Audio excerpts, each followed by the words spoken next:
Marathon দৌড়ের মধ্যে দিয়ে পালন করা হলো প্রয়াত সিপিএম নেতা রবীন সেনের ১০২তম জন্মজয়ন্তী।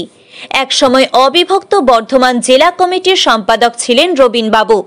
রানীগঞ্জ খনি শিল্পাঞ্চলে অসংগঠিত খনি শ্রমিকদের সংগঠিত করে দীর্ঘদিন গণ আন্দোলনের নেতৃত্ব দিয়েছিলেন প্রয়াত অকৃতদার এই বাম নেতা।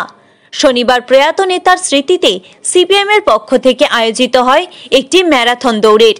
রানীগঞ্জের বল্লভপুর এলাকা থেকে পাঞ্জাবি মোড় পর্যন্ত এই ৫ কিলোমিটার রাস্তা জুড়ে ম্যারাথন দৌড়টি অনুষ্ঠিত হয়। দলীয় নেতা কর্মী ছাড়াও এলাকার বেশ কিছু কচিকাঁচা সহ প্রায় ৮০ জন প্রতিযোগী এই ম্যারাথন প্রতিযোগিতায় অংশগ্রহণ করেন। রানীগঞ্জে এই দৌড়ের সূচনা করেন প্রাক্তন সাংসদ ও প্রাক্তন এডিডিএ চেয়ারম্যান বংশগোপাল চৌধুরী, পশ্চিম বর্ধমান জেলা সিপিএমের সম্পাদক গৌরাঙ্গ চট্টোপাধ্যায় প্রমুখ। উপস্থিত ছিলেন রানীগঞ্জের প্রাক্তন বিধায়ক রুনু দত্ত সহ দলের উচ্চ নেতৃত্ব। রানীগঞ্জ ছাড়াও এদিন পশ্চিম বর্ধমানের জামুরিয়াতেও প্রয়াত নেতার স্মৃতিতে আয়োজন করা হয় পৃথক একটি ম্যারাথন দৌড়ের। এই দৌড়ের সূচনা করেন বর্ষিয়ান সিপিএম নেতা মনোজ দত্ত। এলাকার বেশ কয়েকজন উৎসাহী ব্যক্তি এই দৌড়ে অংশগ্রহণ করেন। ২৯শে জানুয়ারি প্রভাত প্রতিম নেতৃত্ব বর্ধমান জেলার কমরেড রবীন সেনের জন্মশতবর্ষ হতে চলেছে। এই জন্মশতবর্ষে সারা জেলা জুড়ে আমাদের রবীন সেনের স্মৃতিতে বিভিন্ন জায়গায় ম্যারাথন দৌড়ের অংশগ্রহণ সমস্ত আমাদের এলাকার যুব কর্মীরা করছেন।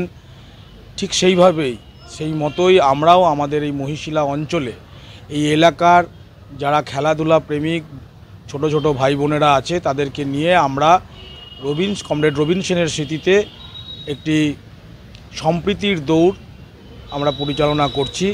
এটা খ্রিস্টান পাড়া থেকে নিয়ে ক্ষুদিরাম মূর্তি পর্যন্ত মহিশিলার হবে। এর উদ্যোগে এই উদ্যোগে আসানসোল ২ নম্বর এরিয়া কমিটির সিপিআইএম মহিশিলা অঞ্চলের কর্মীরা রয়েছেন।